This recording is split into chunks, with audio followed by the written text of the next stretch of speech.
Hi Virgo, welcome to your week ahead taroscope with me, Raphael from Radiant Reality. It's an absolute pleasure to have you. Thank you so much for being here.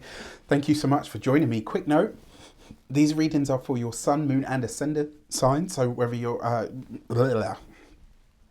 make sure you watch them for all three so that you know which part of you I resonate with most as a reader. Before we start, as always, I would like to bless my decks of cards with all forms of love, light, peace, prosperity, and abundance. And I pray that the messages that come through are ultimately clear and concise and they help you on your path to your highest vibrational good. So, for your key to the week this week, you have. If you are a continued subby, you know Rafi loves you. If you're new to my channel, please don't forget to like, share, and if you should so choose and it resonates, hit the subscribe button.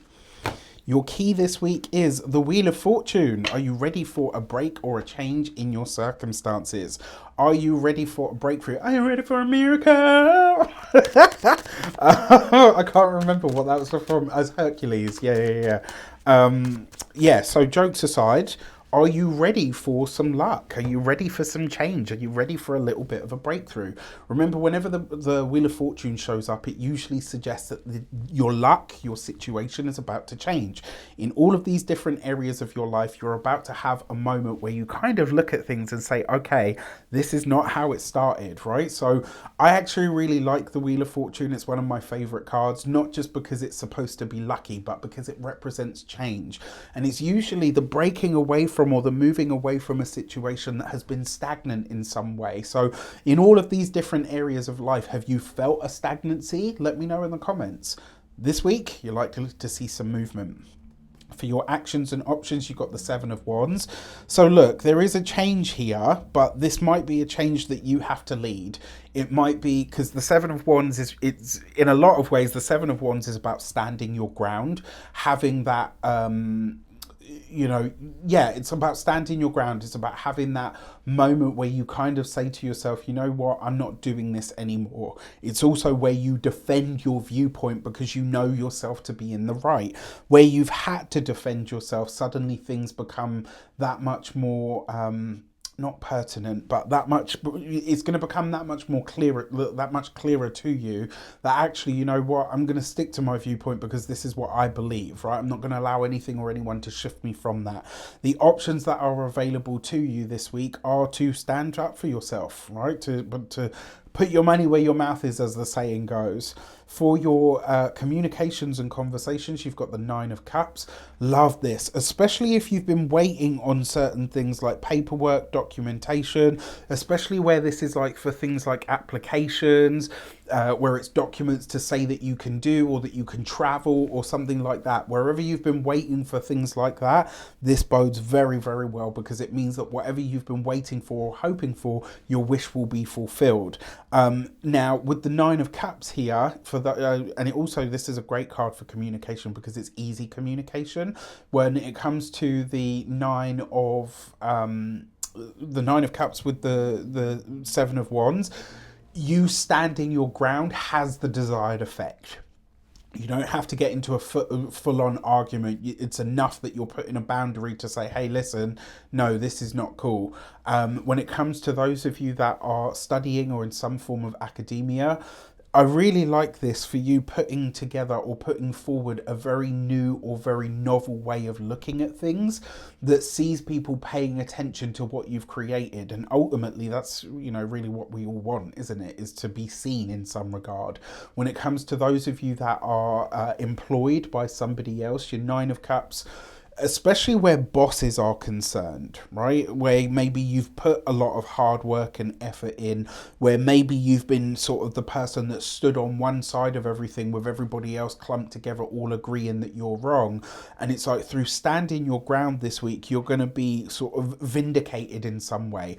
And I'll give you an example on this. I'll never forget this. When I first started secondary school, we had the sixth formers. So we had this thing called sixth form. So you had all of your school years, and then the people that didn't want to go to college or whatever, they stayed on for what we called sixth form, right? And that was kind of like your prep for college. That's where you did your A levels, and then you went on to university from there rather than going to like an actual college. And I'll never forget, they put on this sort of presentation talk kind of thing about, actually, interestingly enough, it was about drugs. I was a very savvy young person, even at that age. Like, always had my ear listening. I was constantly surrounded by older people. So I always picked up, my brain was a sponge, right? So anyway, one of the questions that they asked was, in the Second World War, were the soldiers given things that were known to be sort of drugs by today's standards? And you had, on one side of the group, you had, to answer yes, and on the other hand, you had no. And I stood on the yes side because I knew that to be true, because I remember hearing a conversation about it, and actually I'd looked it up to find out if that was true. Like, and this is what I mean. Like, whenever I had certain things come up, I was like, I don't know if I believe that. So I would go on the hunt for information around it. So anyway, I answered yes, and the whole class, I shit you not, the whole class or I think there were 20 of us. It wasn't the whole class. It was like a group of us that were taken out for this thing, for the sick formers training, right? So there's about 20 of us, and like literally everybody stood on the no part, and I stood on the yes. And I remember the girl, she actually said to me, "Do you want to change your answer?" And I said no. Right, I'm sticking here. This is my answer. I'm sticking to it because I knew I was right. And as it turned out, I won. I got it was just a little prize. It was like a sweet or something or whatever. Like, that's not the point. The point is, when you know you are right, you stick to your guns. And that's what this tells me. For those of you that are employed by somebody else, there's some situation in your work this week that very likely sees you at odds with everybody, but standing your ground and holding your line is the right thing to do. And when that moment comes, when it's all said and done and it's all revealed, you will be vindicated, and people will celebrate you for it, all right? Because you had the courage to stand up for your viewpoint. Stick to it. For those of you that are business owners, entrepreneurs, solopreneurs, people that work for themselves, this may actually be a client, right? Maybe somebody asks you something, they request something of you or your business, and they want to give you some ridiculous price for it, and you're just like, no, like, that's not happening, right? Dig your heels in. The result will come. They will back down. They're just trying it, right? They're just trying to pull a fast one. And unfortunately, that is the world, right? When it comes to those of you that are retired and no longer working, I really like this for travel plans. I also really like it for a familial situation that you have had to mediate or navigate, where you've had to put your foot down. When it comes to your oh gosh, come on, brain. When it comes to your love and relations, you've got literally the Lovers card. So for those of you that are partnered, married, or in long-term commitments, this bodes very well, especially where you've had to hold that line with your partner. Maybe you've had to, not even because there's no rank in a relationship, but maybe you've had to be the firm hand on the tiller to say, hey, listen, you're kind of getting off track to where we were supposed to be going collectively, and I need you to get it together. I actually really love this. And look, through that conversation, you find that the love is stronger, that the admiration for each other is better. One, because you held your ground and you kept, things afloat. And two, because your partner says, actually, you know what? Yeah, you're talking logic. Let me just kind of back it up a little bit. For those of you that are single and looking, I actually like this for you being in a situation where you have to defend yourself, or this could be anywhere. It could be at the gym, it could be at work, it could be anywhere, like literally anywhere. But it's like somebody sees you, really standing your ground, and they're like, damn, like that's hot.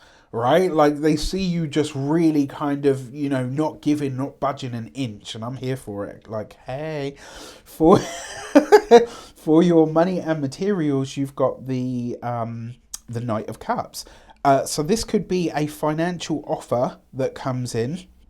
Or should I say, this could be an offer that comes in that is financially very viable, or has a good it could be very good for your resources, right? The Knight of Cups usually suggests offers with everything else that's present, especially the Nine of Cups. The offer is solid. it's going to bring you resources, it's going to bring you money, it's going to bring you some kind of success or advancement that's going to lead to money. Either which way, this is a good week for your finances. When it comes to your physical health and vitality, this alongside the Wheel of Fortune, there's two ways that this might show up for health. One, you could be having a conversation that leads you to some piece of information where you go, oh my gosh, that sounds like so, you know, like when you have like something show up and then you hear a conversation and it sparks that, like, oh my gosh, that might be what I have or what my whoever it is in my family has, right? Some piece of information is going to find you very much by luck, by chance this week, and it could really answer or solve a problem around a health issue. And then when it comes to your home and environment, I love this. I have to say, I don't think a lot of you will be spending time at home this week. It looks like you're on the road for something, for any number of reasons. But it could also be that you're closing the curtains, you and your significant other, and shutting the world out. All in all, not a bad week. With that said, I wish you an abundance of all of that good stuff. Let me know in the comments how it shapes up. Take care, and I'll see you soon.